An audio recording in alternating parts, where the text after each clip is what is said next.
हमारे साथ पीडीपी के स्पोकपर्सन मौजूद है वीरेंद्र सोनू जी। डिलिमिटेशन की रिपोर्ट को किस तरह से देखते हैं और सेकंड रिपोर्ट को साझा किया गया है। वीरेंद्र सोनू जी, आप किस तरह से देखते हैं इस रिपोर्ट को? कहीं ना कहीं अब भारतीय जनता पार्टी का जिक्र करते हैं तो उन पर सवालिया चिन्ह आपने कल भी, और पूर्व मुख्यमंत्री रहे उन्होंने भी सवाल छोड़े हैं, क्या कहना चाहेंगे? देखिए, हमने आज नहीं, हम पहले दिन से ही कह रहे थे। जब डिलिमिटेशन कमीशन जम्मू कश्मीर के दौरे पे आया था, आपको याद होगा, सिर्फ पीडीपी बाइकआउट किया था। हाँ, सिर्फ पीडीपी पार्टी थी जो उनसे नहीं मिली थी। हमें जो खदशा था आज वो पूरा हो गया। हम कह रहे थे कि डिलिमिटेशन कमीशन, जिसकी एक बहुत बड़ी रिस्पेक्ट होती है, उसे सबके साथ जस्टिस करना होता है। उसकी जो चेयरमैन थे जस्टिस थे, ऑनरेबल है। लेकिन जो आज नज़र आया, जो हम वो तब कहते थे आज बात पे मोहर लगी, आप मुझे बताइए उस शेतगढ़ कंस्टिट्यूंसी ख़त्म की गई डिलिमिटेशन कमीशन की तरफ से। तो भारतीय जनता पार्टी के जो वहाँ के लीडर थे, उन्होंने रिज़ाइन बीजेपी के ऑफिस में जाके क्यों किया?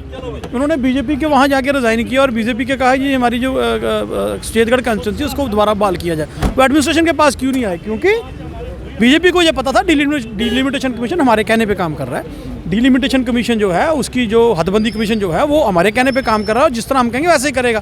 तो अब जब उन्होंने वहाँ जाके रिज़ाइन दिया तो बात बिल्कुल क्लियर होगी। जो हम कहते थे, जो हमारा स्टैंड था पार्टी के, उसके ऊपर मोहर तो बीजेपी ने लगा दी।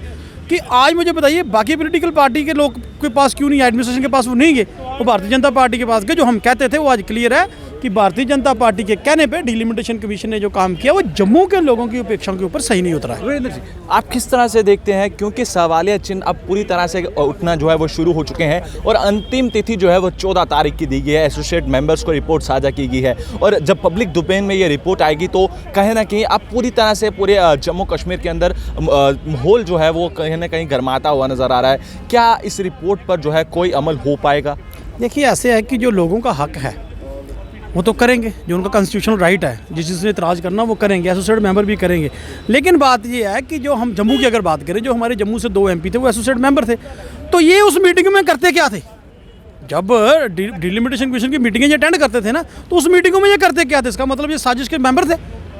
इनके कहने पे ये हुआ ना जो जम्मू के साथ। बाकी 3 नहीं थे? हाँ जी, मैंने जम्मू की बात तो उन्होंने करनी थी ना।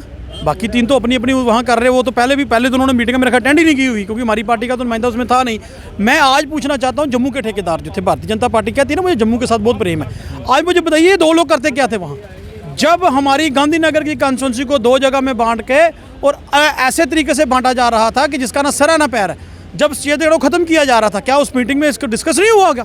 इसका मतलब भारतीय जनता पार्टी के नुमाइंदों ने उसके ऊपर मोहर लगाई है। तो आज किस मुंह से कहते हैं जी हम वहाँ करने जाएंगे? मैं एक लॉजिक बात आपसे कर रहा हूँ कि मेंबर को रिपोर्ट आई है, उन्होंने रिपोर्ट पढ़ी होगी, जब उसमें शेतगढ़ कंस्टिट्यूंसी का नाम नहीं था तो तब उनको सोचना चाहिए था ना। आज मुझे आप एक बात बताइए, मैं हम कम्युनिटी के ऊपर सियासत नहीं करते हैं, बरादरी के ऊपर नहीं करते हैं, लेकिन एक बात जो पब्लिक डोमेन में आ रही है, जो हमारी जाट कम्युनिटी थी, जाट कम्युनिटी जिसको हम कहते हैं, उसके पास 3 ही सीटें थी। जहाँ सुचेतगढ़ थी, जहाँ ये रामगढ़ थी और जहाँ मढ़ से वो जीते थे। सुचेतगढ़ खत्म कर दी गई, रामगढ़ और मढ़ को SC रिजर्व कर दिया गया। तो मुझे बताइए आपने एक इतनी बड़ी कम्युनिटी के बारे में सोचा क्या है? नंबर 1। नंबर 2, आपने सुचेतगढ़ को ख़त्म करने की लॉजिक क्या दिया है? मुझे बताइए ना, क्या लॉजिक है जिसमें वोट कम है? ठीक है, आपने रियासी में माता वैष्णो देवी जी के नाम पर कॉन्स्टिट्यूंसी बनाई, बहुत अच्छी बात है, माता वैष्णो देवी के नाम पे कॉन्स्टिट्यूंसी बननी चाहिए थी। तो लेकिन आपने एक कॉन्स्टिट्यूंसी ख़त्म करके आप दूसरी बना रहे हो, तो उन लोगों को जो पहले से एग्जिस्ट करते हैं उनको ख़त्म क्यों, उनके ऊपर क्यों आप ये काम कर रहे हो? और तीसरी बात, इसमें सबसे बड़ी बात जो है, जो मोदी जी का नारा था सबका साथ सबका विकास, वो आज कहाँ गया?